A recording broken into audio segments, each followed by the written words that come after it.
जरूरी है। नमस्कार, एमएनएस न्यूज लाइव में आप सभी का स्वागत है। मैं हूँ आपके साथ आंचल। तो आइए देखते हैं देश और दुनिया की तमाम बड़ी खबरें।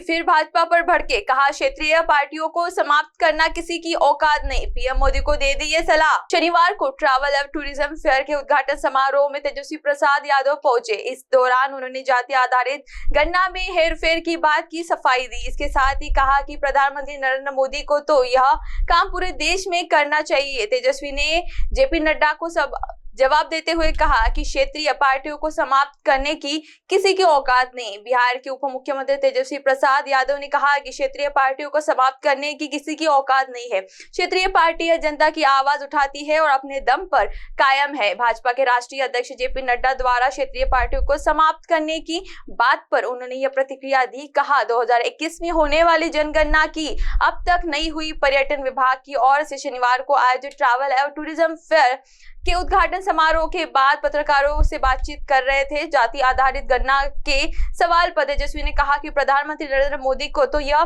काम पूरे देश में करना चाहिए। वर्ष 1921 में बाद देश में अब तक जाति आधारित गणना नहीं हुई है। जाति आधारित गणना तो दूर, 2021 से होने वाली जनगणना भी अब तक नहीं हुई है। पता नहीं केंद्र सरकार जनगणना कब कराएगी। आइए बढ़ते हैं अगली खबर की ओर। बिहार सरकार ने जारी की जातीय गणना रिपोर्ट पढ़िए। राज्य में किसी की कितनी आबादी, बिहार सरकार की ओर से कराई गई जातीय आधारित गणना की रिपोर्ट सोमवार यानी आज जारी कर दी गई है। बिहार सरकार में अपर मुख्य सचिव विवेक कुमार सिंह ने यह रिपोर्ट जारी करते हुए बताया है कि बिहार की कुल आबादी 13 करोड़ से अधिक है। साथ ही ये जानकारी भी दी कि कौन सी जाति की कितनी आबादी है। बिहार सरकार की ओर से कराई गई जातीय आधारित गणना की रिपोर्ट सोमवार यानी आज जारी कर दी गई है। बिहार सरकार ने अपर मुख्य सचिव विवेक कुमार सिंह यह रिपोर्ट जारी करते हुए बताया कि बिहार की कुल आबादी 13 करोड़ से अधिक है। साथ ही यह जानकारी भी दी कि कौन सी जाति की कितनी आबादी है। बिहार सरकार ने अपर मुख्य सचिव विवेक कुमार सिंह ने जातीय आधारित गणना की रिपोर्ट जारी करते हुए बताया कि राज्य में कुल आबादी 13 करोड़ से ज्यादा है। अब आइए बढ़ते हैं अगली खबर की ओर।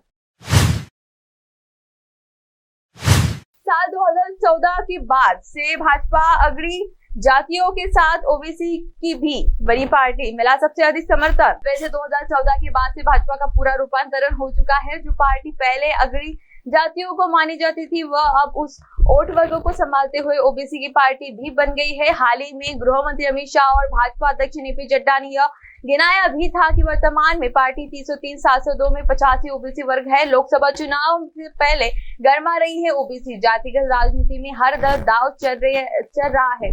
कांग्रेस भी पूरी तरह से ओबीसी के नारों पर कूद गई है। वैसे इसकी असली परीक्षा ओबीसी में भी अगले और पिछले की लड़ाई में होगी। दरअसल ओबीसी में पिछड़ी जातियों का रुझाव मुख्यतः राष्ट्रीय दलों के साथ रहा, जबकि भाजपा और कांग्रेस के बीच लड़ाई की स्थिति में 65% से अधिक वोट भाजपा के खाते में जाता रहता है। बिहार के जाति आधारित गणना के आंकड़े जारी हो गए हैं और आबादी के हिसाब से हिस्सेदारी का नारा बुलंद किया जा रहा है। यह और बात है कि उस आंकड़े पर ही सवाल खड़े हो गए हैं। यादव और मुस्लिम को छोड़कर हर जाति के नेता की ओर से आंकड़ों की सच्चाई पर सवाल खड़ा किया जा रहा है। अब आप हमारे चैनल को अपने मोबाइल पर भी देख सकते हैं। मोबाइल ऐप पर देखने के लिए प्ले स्टोर से एमएनएस न्यूज टीवी आप डाउनलोड करें। इंस्टा, लिंक, ट्विटर, हाईबुक, फेसबुक और कई सोशल मीडिया प्लेटफॉर्म पर हमारा चैनल उपलब्ध है। आप हमारे चैनल को लाइव भी देख सकते हैं www.mnsnewstv.com पर। फिलहाल वक्त हो चला दर्शकों ब्रेक का। ब्रेक से लौटने के बाद देखिएगा देश और दुनिया की तमाम बड़ी खबरें। बने रहिए एमएनएस न्यूज के साथ। नमस्कार।